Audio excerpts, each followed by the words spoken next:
Broadcasting live. It's America's longest running talk show on computers. It's Computer America, bringing you the biggest names in technology with guest interviews, new products, and your emails. Listen live at computeramerica.com on any device around the world. Email the show at live@computeramerica.com or find us on social media. Be sure to check out our website for contests, giveaways, show notes, live video stream, podcasts, and more. You're listening to Computer America.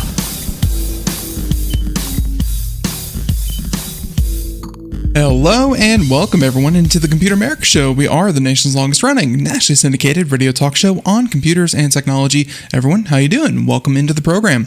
So today on the show, we have computer and technology news. We have a bunch of different stories to cover. So yeah, no shortage of things to talk about. And everyone, hey, I hope you're having a great Tuesday. So before we get started, computeramerica.com. That's where you'll find everything, including past shows, future shows, all the shows, everything you need to know about the program. You can find it right there. Also, if you're listening to us live on IRN, we definitely appreciate that. But the second best place to listen to us is, of course, the podcast, wherever podcasts are heard. You can just search Computer America and it should pop right up. Now, all that being said, everyone, let's go ahead and just say that hit us up on social media, give us likes, reviews, follows, all that kind of stuff. It definitely helps out the show. And why don't we go ahead and get started with today's program? So here we go.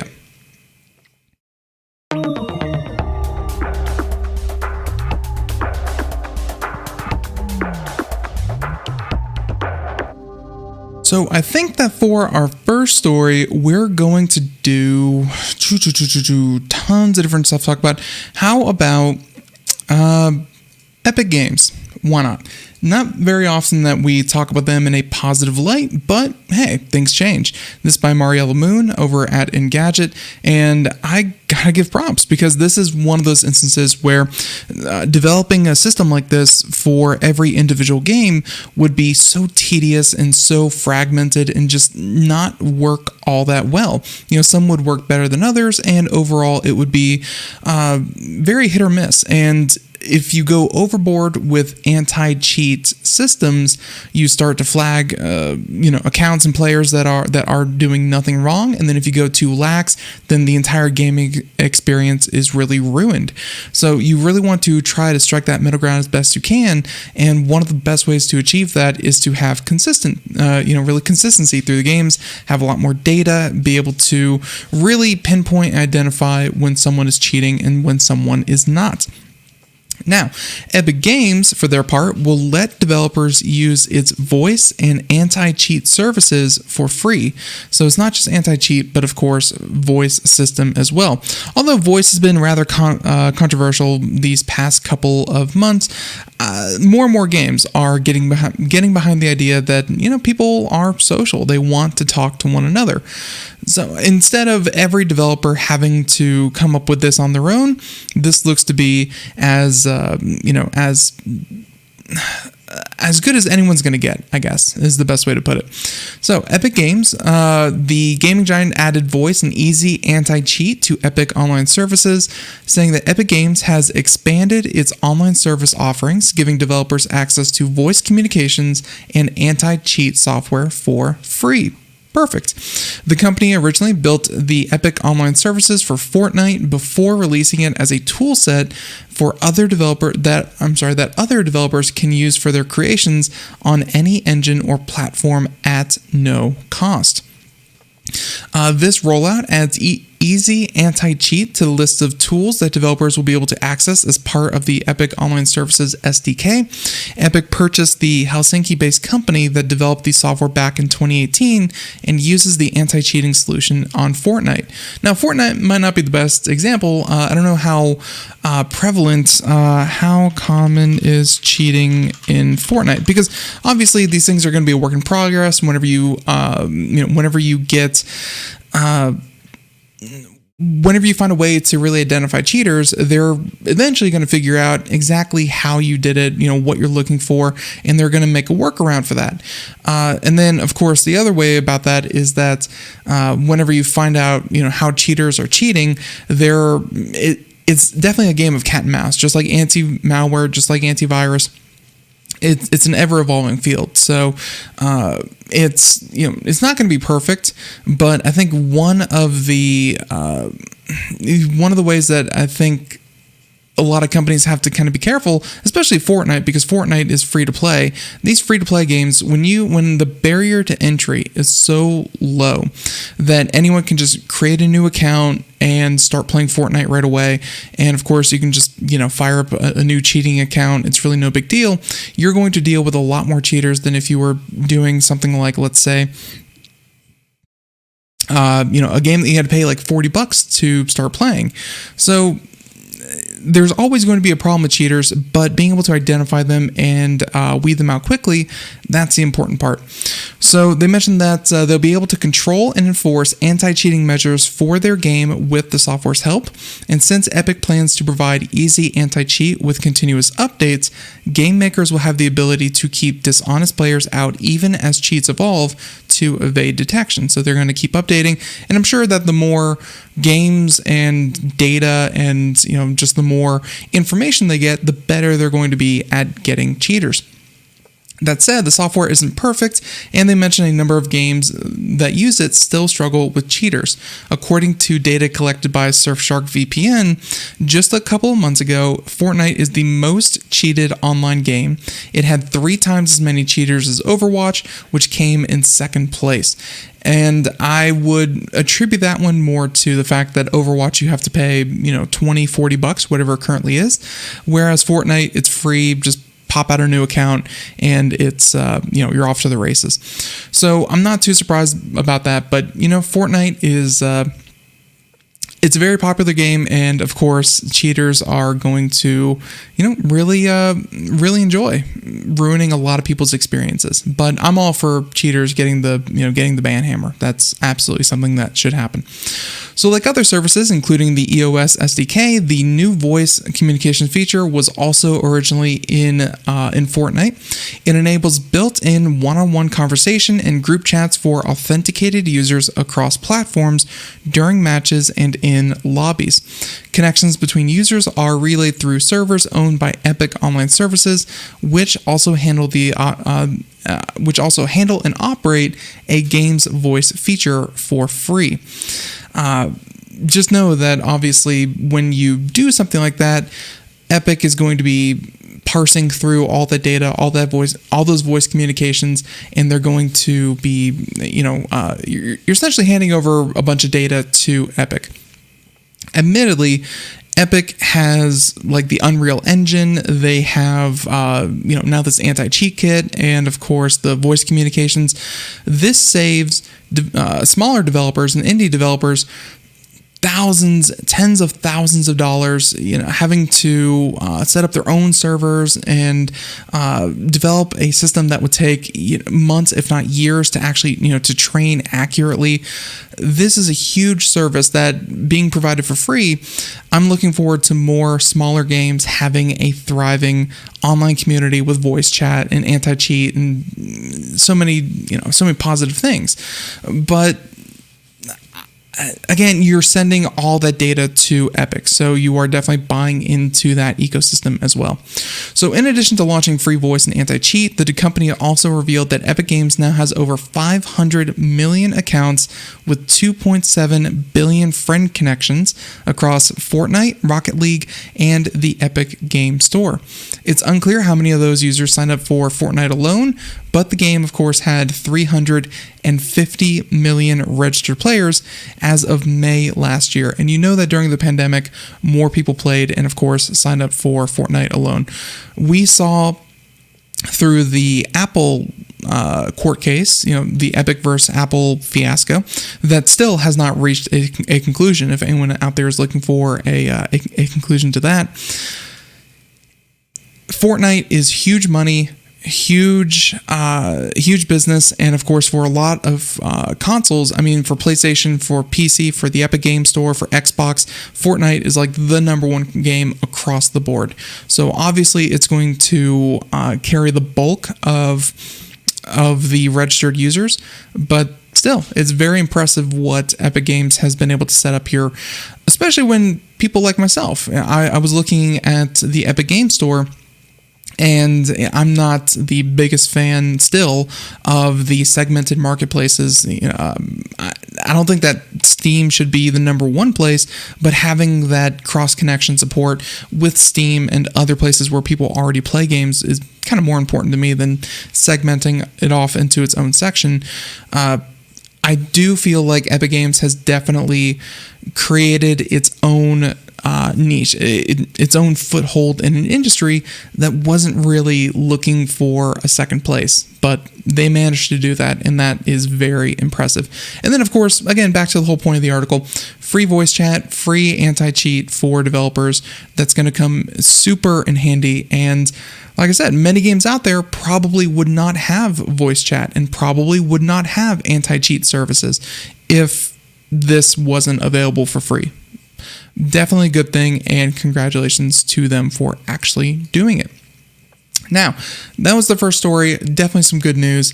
How about number 2? And if you are invested in cryptocurrency, you may have been watching for the past couple of days and going, wow, the dip, and the dip keeps on dipping. And the reason for that is thanks to China. We covered this a bit yesterday, or at least I think we were going to, when China in the southern Sichuan province closed down a lot of Bitcoin and other cryptocurrency mining operations. They sent like police officers there and really envoys from the government, and started shutting down these massive operations that if you had seen the pictures that were coming out from that, it really is amazing that they had these giant racks with multiple graphics cards and everything really going at, when I say industrial scale, I mean this was an industrial operation. Apparently, the southern province of China has a lot of hydroelectric power, a lot of dams. They have a lot of energy that they, of course, would go to other places if not for cryptocurrency, but energy itself is pretty abundant, and you don't have to worry about things like coal and fossil fuels and other things of that nature. Hydroelectric is pretty consistent across the board. Now, with that being said, China has forbidden cryptocurrency and cryptocurrency mining, as well as trading. Like you can't own it, you can't mine it, you can't trade it, you can't have anything to do with cryptocurrency, because again, China sees cryptocurrency as a direct competition and a threat to their own digital cash, which is the digital yuan that they use there. So all that being said, they've closed down these massive mining operations, and that has caused a number of things. That has caused the cryptocurrency dip that all of you can see. It has been accelerating. It's definitely huge. And then, of course, on top of that, now we're seeing the prices of GPUs fall as well.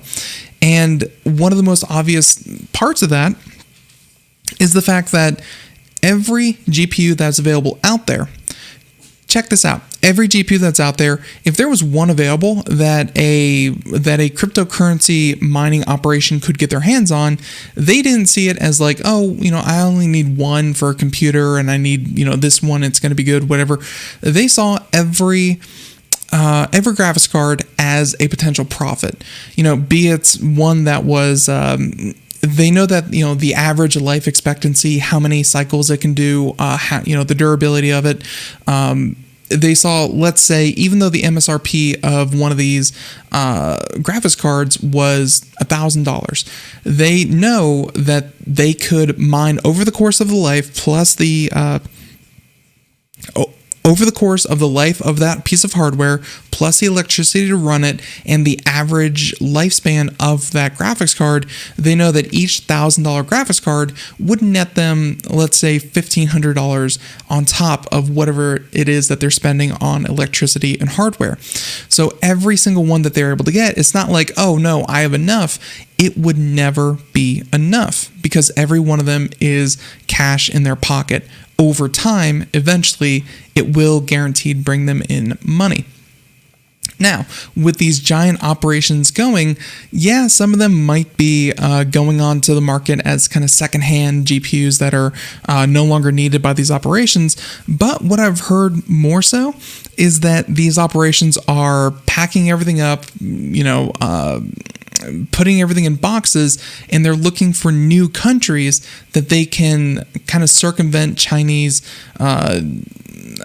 rule of law about these cryptocurrency operations. They are looking at countries like Venezuela, which has a lot of oil and cheap electricity there. They're looking at other countries.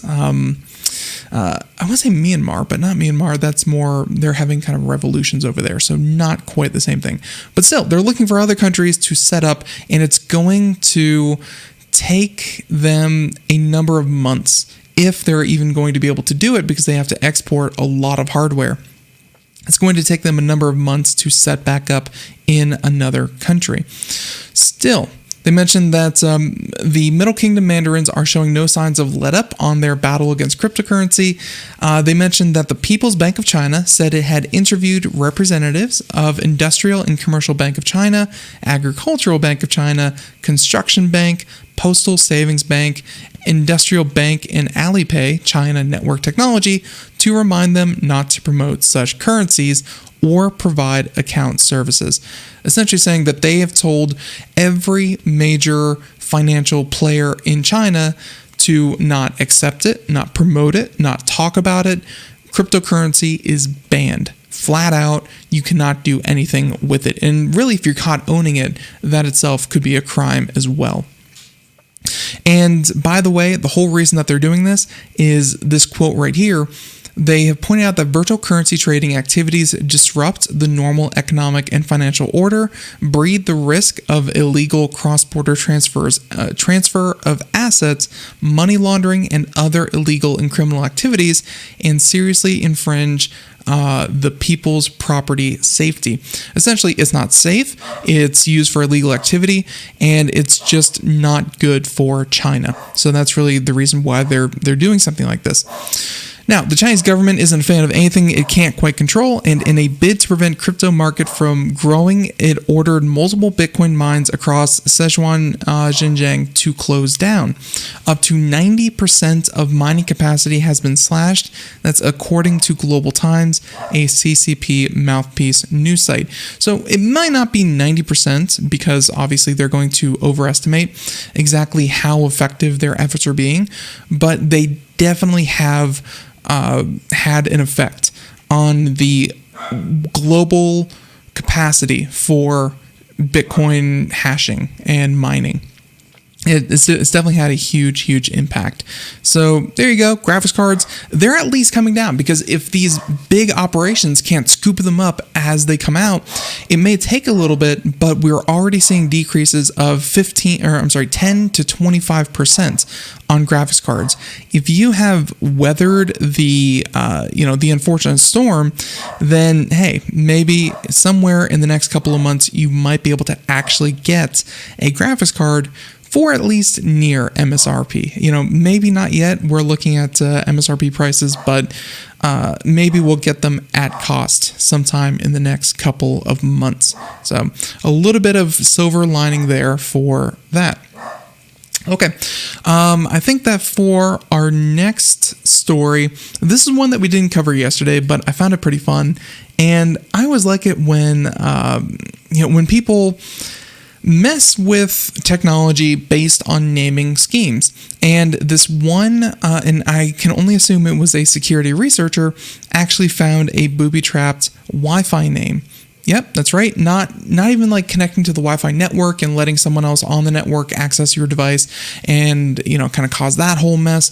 No, this was actually just the name of a Wi-Fi, and attempting to connect to it led to a series of problems, which were hilarious.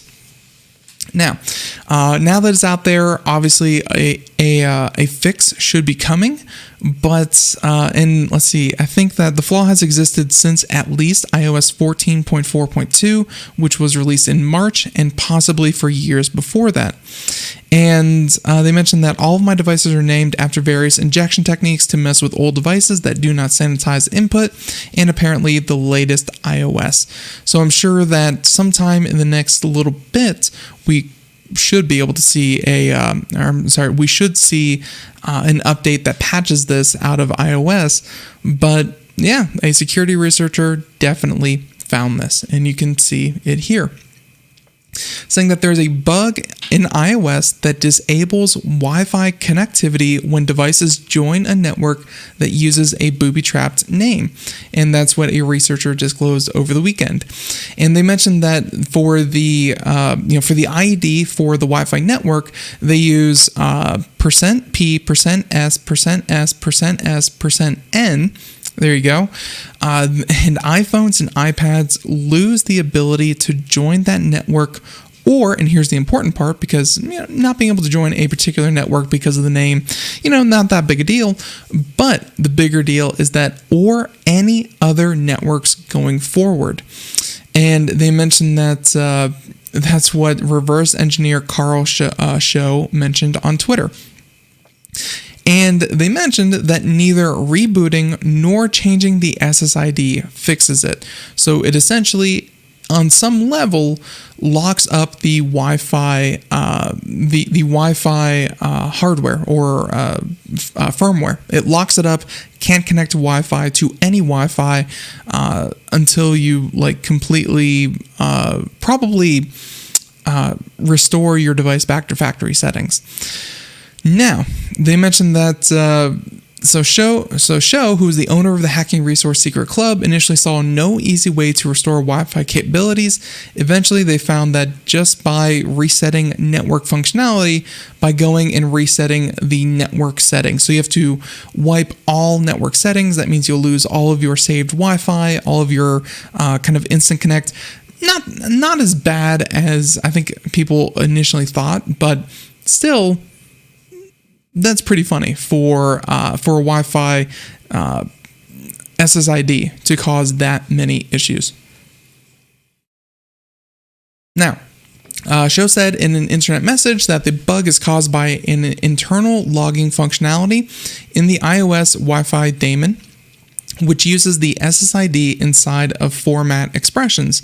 The condition makes it possible in some cases for unauthorized format strings to be injected into sensitive parts of the fortified Apple OS. He and other security experts, however, said that there was little chance of the bug being exploited maliciously, saying that, quote, "In my opinion, the real-world threat is minimal as you are quite constrained by the length of the SSID and the format expression itself.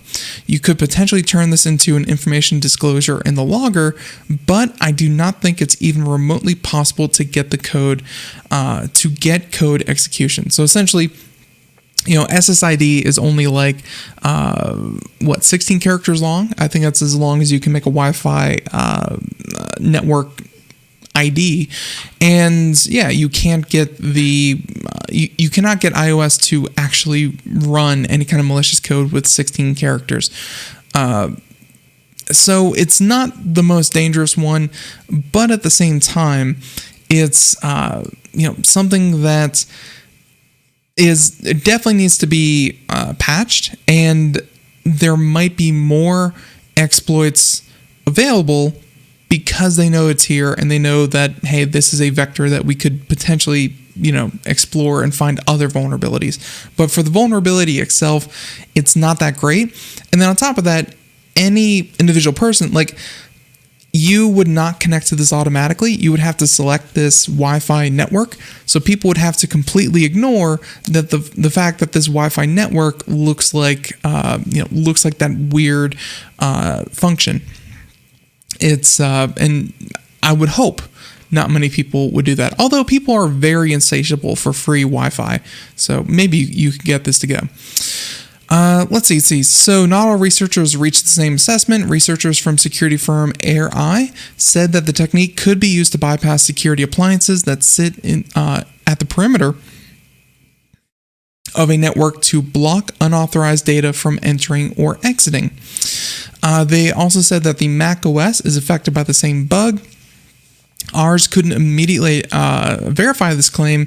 He said that he hadn't tested on Mac OS, but that others have reported that they were unable to reproduce the error on the on the full-fledged OS, not iOS, but Mac OS. Some say it works, some say it doesn't. So who knows? Now, all that being said, the most surprising thing about this bug is the fact that it exists at all. A wide assortment of programming guidelines exists for preventing these types of format string flaws. The failure of what's arguably the world's most secure consumer OS to adequately implement these techniques in 2021 is the real story here. And that would be the equivalent of, leaving your house and not locking your door. Or, creating a password and, not making the password mandatory. Sanitizing your inputs is one of the critical things that they tell you to do whenever you're accepting username, passwords, or any kind of code. Because if you don't sanitize your inputs, then anyone who submits credentials to your OS could potentially execute scripts, and that's injection attacks. And one of the most common, I was about to say least sophisticated. It's fairly sophisticated, but it's one of the most common ways that people hack. So it's almost like not protecting yourself against one of the most common vectors of attack. Doesn't make much sense. And then on top of that, for the fact that that Apple, of all people, who claims to be super secure, are the ones who forgot to do it. So easy enough to patch. I'm sure they'll have it patched here in the next week or two. But overall, still pretty low risk for what it is that it actually does. Now, let's go ahead and talk about bad ideas. And the current dating scene, who knows? I don't know if it's going well, if it's going bad. I think I read a report recently that Tinder CEO was talking about how COVID-19 had led people to be a little bit more selective about how they date, who they date, how quickly, how many messages they exchange before they actually meet up, that whole thing. So there has been some difference in dating, but there might be a good reason that they're doing this. Tinder is letting people add videos to their dating profiles. If you thought policing pictures was hard enough, let's see how they do with policing video. They mentioned that a new Explore section is coming soon to help you find matches based on shared interest. So Tinder is enamored with video. After giving serial daters the ability to video chat last fall, the app is now letting members add multiple clips to their profile. Starting today, users will be able to edit and upload up to 9 recorded videos from their phone to their Tinder profile. This, the company says, offers members a more authentic way to express themselves. In particular, Tinder expects its Gen Z users, with, of course, TikTok and YouTube being so popular, to take the feature, and really run with it. The demographic makes up to 50% of its user base. There's the answer. They're looking to attract a younger audience, obviously 18 plus, but still that younger audience, and Gen Z is the ones, they're the ones looking for love. Video is just one of several new features that Tinder is looking to add. It's also introducing a new speed dating style called hot takes. that lets unmatched users talk in short spurts before swiping left or right. When the timer runs out, you will either be able to choose whether to match with the person or move on to another session. Hot Takes will be available from 6 p.m. to midnight on weekdays and marks the first time Tinder users have been able to chat before they match. It actually sounds similar to Spark, the dedicated speed dating app that Facebook launched in April. Clearly, just like so many other industries, the dating industry, Tinder does not want to be caught behind the trends. So they're trying to implement as many trends as they possibly can. Finally, last but not least, Tinder is also debuting the new section called Explore as a way for singletons. Is that what they're calling them now? Singletons? There you go. To connect based on shared interest, and they mentioned that it's a showcase for its live events like Hot Takes. They mentioned that you'll be able to find potential matches based on passions like activism, binge watching, or thrill seeking. The Explore section will launch later this summer, and overall, it represents another way for Tinder to keep users engaged and keep them engaged, keep them looking for their next romantic partner.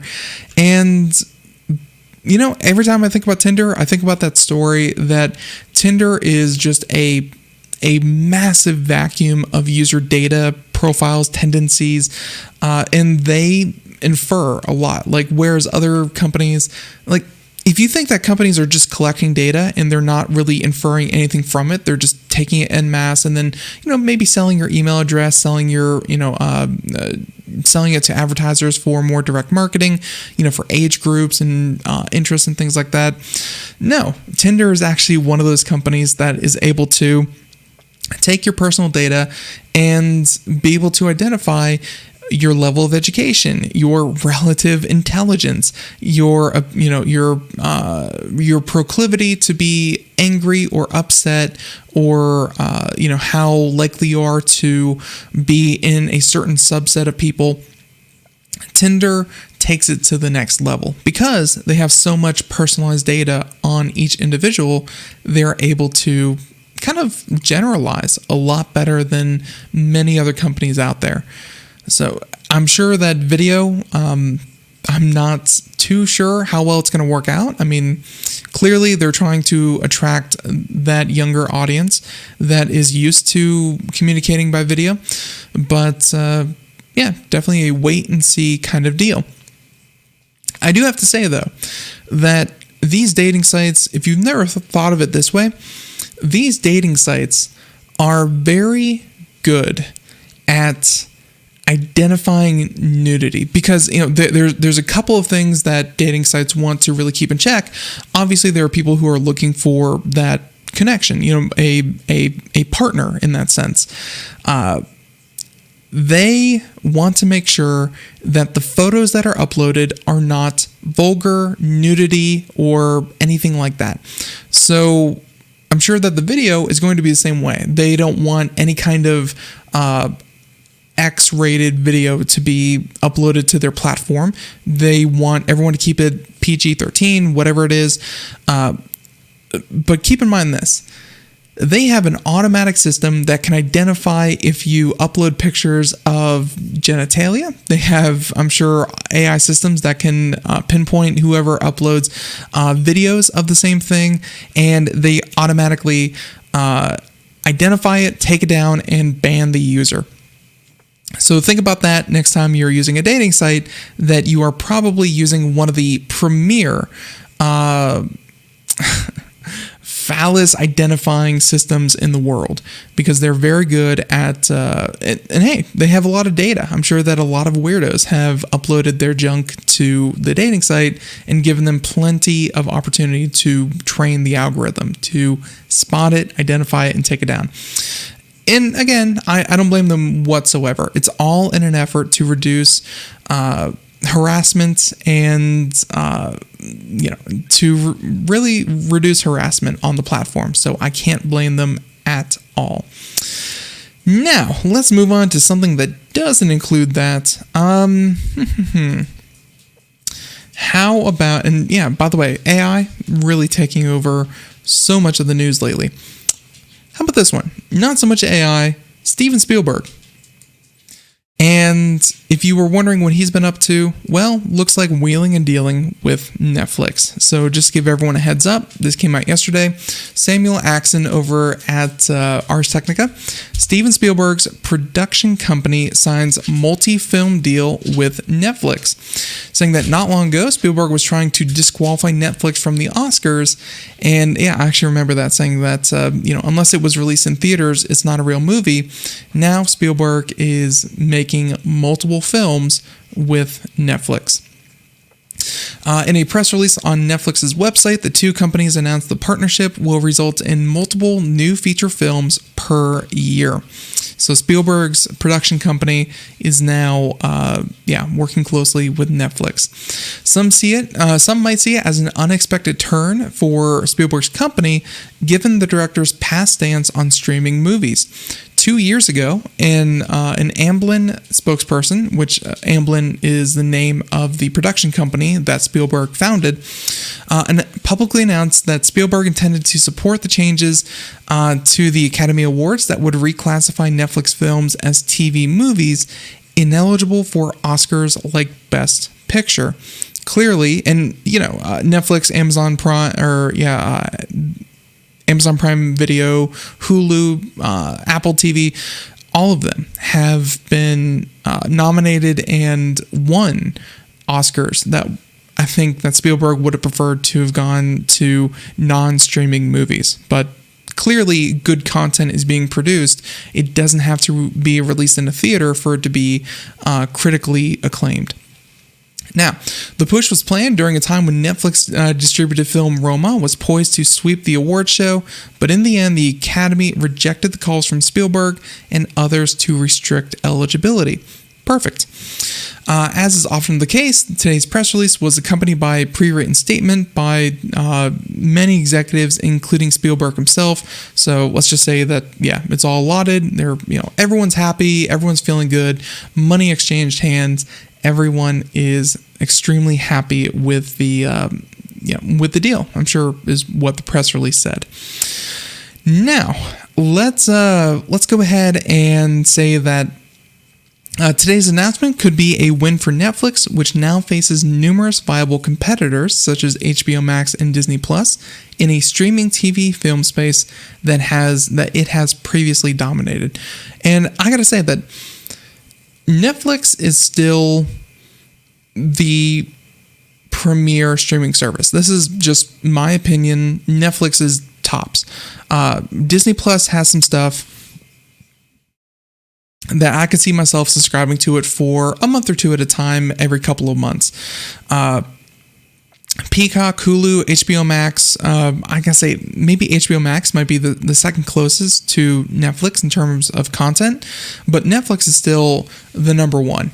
And their multi-billion-dollar investments over multiple years is really starting to pay off when it comes to content, because more and more these streaming services that are launching don't have as much content as Netflix. Like, they may have here and there better content, but overall, Netflix seems to be the best value for the money spent. So, again, just a personal opinion, but there you go. Let's go ahead and move on from that. So, Netflix claiming another win. Perfect. Let's talk about Microsoft just for a quick second. This was an update that just happened a couple of minutes ago, and joining the likes of Apple and Amazon, Microsoft just hit a $2 trillion market cap during trading. Doesn't happen often, and it's really impressive when it does. Let's see. Okay. So,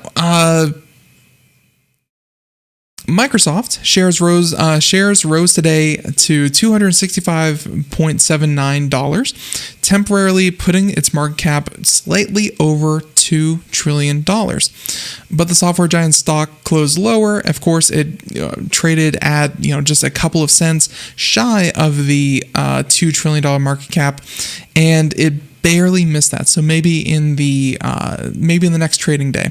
Apple Inc. is the only company to close with $2 million market cap, a milestone first surpassed last August. So I thought Amazon was over $2 trillion. Maybe they were close? I don't know. But still, Microsoft following closely behind Apple. If anyone thinks that Microsoft has, really fallen behind, they may not be the number one in a lot of spaces, but they are a close second in, things like server space and, behind Amazon. They're, of course, number one in personal computers and operating systems. They're a close second in consoles. They're a close second in so many different fields that you quickly realize that even though the likes of Microsoft Phone, may have been a mistake, Microsoft is still very, very capable and definitely deserving of that $2 trillion market cap, if you can assume that any company is deserving that $2 trillion. But still, congratulations to them. I'm sure in the next day or two, they should be able to hit that. Okay, that was a quick little aside, and, we can even talk about this one from Financial Times. Blizzard CEO had recently come under some scrutiny by people because Blizzard had, over the course of the pandemic, Activision Blizzard had really surged in popularity. People were playing more video games. There were more active users. People were doing more microtransactions. Overall, Activision Blizzard had been surging since the pandemic began. And then, of course, Blizzard said that, due to some restructuring, we're going to lay off a large number of our developers. They were closing their offices in France. They laid off, I think they laid off a couple of thousand. It was like 1,500 or something like that. They laid off a ton of game developers and, kind of long-term veterans. And overall, they were slashing jobs while making more money than ever. And people looked at that and went, wow, what a greedy company. That's what they were kind of implying. And then they look at Kotick's pay back in 2020, and after a little bit of a delay because they were really investigating it, well, let's face it, he hit goals. The stock price went up. He hit certain goals that the company had set out for him as CEO to achieve, and $155 million pay package, well, it went through. So just over half of Activision Blizzard shareholders have backed Chief Executive Bobby Kotick's $155 million pay package following a delayed vote that critics described as an effort to avoid an embarrassing rebuke. After holding its scheduled annual meeting on June 14th, the video game company had adjourned the meeting until Monday to address misleading information about its 2020 pay.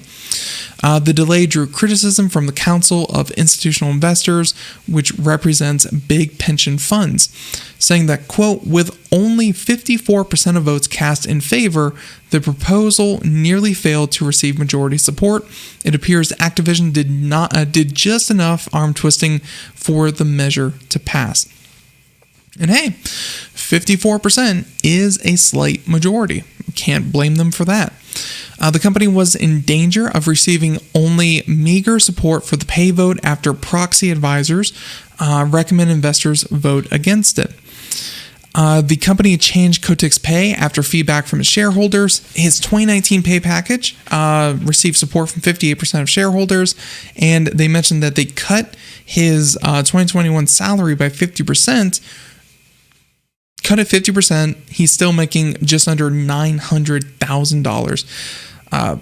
Clearly, stock options and a lot of other incentives based on performance, are going to add up to the bulk of his $155 million payday. But still, think about that. The CEO of Activision Blizzard makes twice as much as the President of the United States. CEO, if you can be a CEO, highly recommend it. You make a lot of money. But still, Most of Kotick's $155 million package for 2020 was in awards, tied to a 2016 goal of doubling the company's market capitalization, and its share soared last year amid the coronavirus pandemic. Really, it was like this weird, Digital Nomad team, thank you so much, but there we go. It was this weird mix where he had incentives, and it's almost like Elon Musk at the exact same time, where no one was really expecting the meteoric rise of Tesla. And so they had these goals set out, and Kotick in particular was like, you double our share price and you get this amount. And, that might have taken him 10 years to do in a traditional market. Because, video games, it's a pretty slim margin environment. I mean, it's based on discretionary funding. There's a lot that goes into increasing your share price. But then the Las Vegas guy, there you go. Great to see you again. But clearly, the coronavirus pandemic led the company to meet its goals much faster than anticipated, so it condensed his pay. What may have been $150 million over the course of 10 years is kind of what they were expecting, and I'm just throwing out random years here, but they were half expecting him to meet these goals, let's say in 10 years, but he was able to meet it in one thanks to the pandemic. So it looks completely inflated, out of touch. The fact that he's getting this huge payday while still restructuring people on the inside, it's, it hit a lot of people the wrong way and led people to think, wow, what a greedy SOB. But I also completely understand that, the company did well, and that's under his leadership. Hey, that's what he was there to do. So let's see. Anything else in the article? Investors typically rubber stamp companies' pay votes with at least 90% support. So far this year, S&P 500 companies have received 88.6% of support for executive pay, and that's a pay consultancy company. So essentially, for him to only get 54% is also pretty unusual. The fact that it was barely able to squeak by. But even on top of that, hey, he earned it, and he would not have earned it without the coronavirus. But the fact that he did, I mean, it just seems lopsided because the company had reached such heights. I do not think that Bobby Kotick is, a sign of the most toxic parts of Activision Blizzard. And, I've seen so many people blame the developer and the developer company for its games, for Call of Duty, for World of Warcraft, for, StarCraft. These guys actually legitimately love games, and the developers that work on these games legitimately love the games that they produce content for. And every time I see people who look at the developers and kind of go, they're ruining the game. Bobby Kotick is ruining the game. He's really pushing for microtransactions. They're really stringing out development cycles. They're making people want to buy like WoW tokens, for instance, for gold. Every time I see arguments like that, I'm like, it probably does not come down to the CEO of the company, based on the metrics that that these games are operating on. Activision, by and large, has let Blizzard run their games as they see fit, and they develop content as they see fit. Sure, I mean there's a bottom line to meet there, but Blizzard has been a fan favorite, and I'm sure a lot of people that work for both companies have been a huge fan of Blizzard. They're not gutting the company and wringing it out for every last penny. They love the games as much as we do, and it's a business, but it's a business that they have every interest in making sure that it goes on for as long as possible. So there you go. That's my kind of feeling about this whole Activision Blizzard CEO getting $155 million. again, it's because, well, he oversaw the company when it was, when he was able to do that. And by the way, some of the comments on, social media places like Reddit, like this story was just posted a couple of minutes ago. So you have comments like, for reference, that's less than 2% of the revenue generated by Activision Blizzard in 2020. Someone else mentioning, well, I'm sure he earned all of that. Someone else with just kind of puking emojis. Hey, he would not have gotten, it's not like they pulled this $155 million out of a hat. He met goals that he was supposed to meet, and this was his reward. So there you go. I think we're about done with that one, but good job to him, and hopefully no one really takes it too personally for that. Okay, how about we go ahead and continue on to a little bit of an update. So last week we covered Oculus, owned by Facebook, trying out VR ads. And one of the premier games that was going to be featuring a test ground for these virtual ads was going to be a game called, it was a game called something Arena, Blastin, so like Blast and then ON. Blastin has actually pulled out of the automatic ads feature. So that one was, two people enter this arena type thing and they start shooting at each other with like robots and guns, and it was a kind of a 1v1 PvP kind of deal. And around the arena, just like a hockey arena or soccer, or soccer field or anything like that, you would have these banner ads. And if you missed it, Facebook was for the first time going to start personalizing these ads. So every Oculus account is tied to it's tied to an individual. You have to have a Facebook account to use your Oculus Rift. So they know that Ben is super interested in cooking and technology and stuff like that. They were going to serve up personalized ads within a VR environment. And obviously they would be able to charge their advertisers more for the ability to, overlay virtual reality ads that are targeted to individuals. Well, the community for what was going to be one of the test beds for this kind of spoke out against it. And one of the handful of developers involved in the initial ad experiment said it was pulling out of the test. Resolution Games, who makes Blastin, tweeted that it had decided that in-app ads were not suitable for multiplayer experience, or for its multiplayer shooter game, after listening to player feedback. And they have the actual tweet here saying that after listening to player feedback, we realized that Blastin isn't the best fit for this type of advertising test. Therefore, we no longer plan to implement the test. We look forward to seeing everyone, blah, blah, blah, check out their new update. So, the developer had encouraged its user base to leave their thoughts on an ad feedback channel on its Discord server.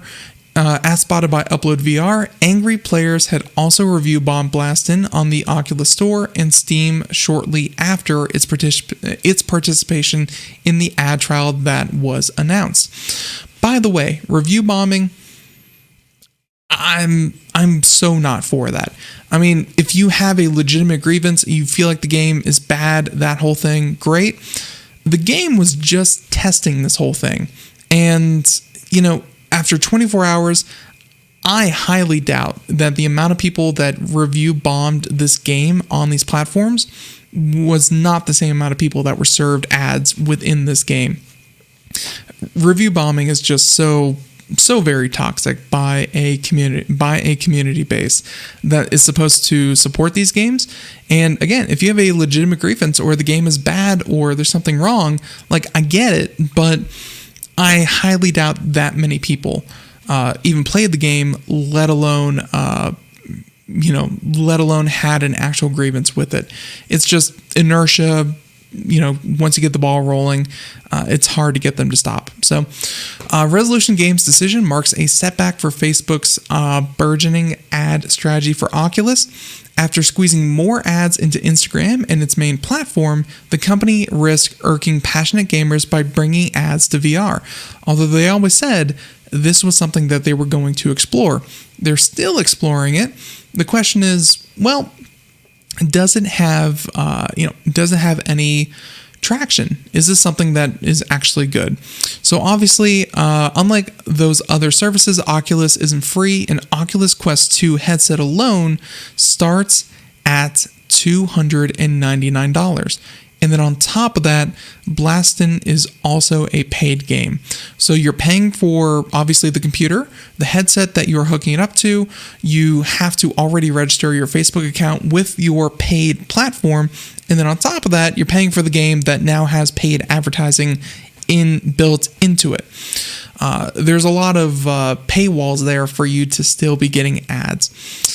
Now, Resolution Games indicated that the ads weren't completely off the table and that it was exploring whether its free title Bait, which great name for an ad for an ad game like that. Its free game Bait may be a better option for them, indicating that free-to-play game developers may have an easier time implementing ads within Oculus. Makes sense. If you have a free game, yeah, maybe that might be better. But I'm sure that a lot of people are more frustrated that they're paying so much money for the hardware and, they have to use this particular platform. They have to use the Oculus system and platform and game development ecosystem, and they're still going to get ads. Kind of sucks. They mentioned that in a statement, the CEO suggested that VR ads may be unavoidable, saying, quote, "Our mission at Resolution Games has always been to work to help the industry as a whole move VR forward for the good of everyone involved. Sometimes that means being the first to test some things to see what works and what doesn't. If ads in VR become inevitable, as it has on other platforms, we want to ensure that while we have this chance to start over and do it right, we do just that. We welcome any and all of your feedback and a constructive conversation on the best path forward." Pretty well said. It's going to fall in deaf ears. Ads are such a negative connotation to gamers and people who play video games because, you're there to have fun. You're there to invest yourself in a world. And something that I said this last time I talked about this, virtual reality is a reality. It takes you completely out of the current reality and supplants you into a different one. And it can only have a negative effect if you are blasting away in the cyberspace and it's you're totally engrossed, you're completely into it, and then you see a giant pop-up ad for Jersey Mike subs, something like that. It would kill the whole mood. And even something that, even if it's just off in the peripheral, if it's just a banner within the game itself, the fact that you are, fighting robots or you're in prehistoric times, you're training dinosaurs or whatever, even if you're in like Sim City, and it's even like a modern context, as soon as you see a real life company advertising a real life product or service, that's going to quickly remind you of exactly what you're doing, where you are, everything like that. It pulls you out of that. So by him saying that, VR ads may become inevitable, there might be a better way to do it. And I don't think anyone has the right answer for it, but he's right. Someone has to bite that bullet. Someone has to be the first developer to put ads in their game. And if they can do it right, as opposed to letting the advertisers decide how to do advertising in video games, I think that's the best outcome, is you let developers decide what is the best strategy for putting advertising in games, as opposed to letting advertisers decide what's best. If they're unavoidable, then hey, let's at least do it right. They mentioned that Facebook has depicted that the ad venture is beneficial for developers, giving them another avenue to generate revenue. Its eventual plan was to expand ads across the platform and accompanying mobile app. The tech giant also tried to quell privacy concerns by promising not to use Oculus data, including movement and camera data, for targeting ads. And essentially, that whole conversation there was this idea that Facebook would take every minute movement of your head, your eye movement, your interaction, your how long you looked at an ad, that people were concerned that you would be essentially a little lab mouse in what would turn out to be a very perhaps the most comprehensive and invasive study on an individual's engagement level with an advertisement. It's not just click or not click. It takes it a step further into, did they notice? How long did they notice? Can we get it more upfront in their face? Think like Black Mirror-esque. I'm thinking of that particular one with the treadmill, the points, Who Wants to Be a Star, and the fact that that individual had to actually watch the ads, and the automated system made sure that he watched it, and that's what people want to avoid. So everyone, the music means that we're about done. Thank you so much for tuning into the program. Thank you again, Las Vegas guy. Thank you everyone out there listening on the podcast, on IRN. Everyone, until next time, have a great day. Thank you so much. We'll be back tomorrow where we have Sandy Berger here on the program to talk about more. Until next time, everyone, have a great day. Thank you so much. Bye-bye.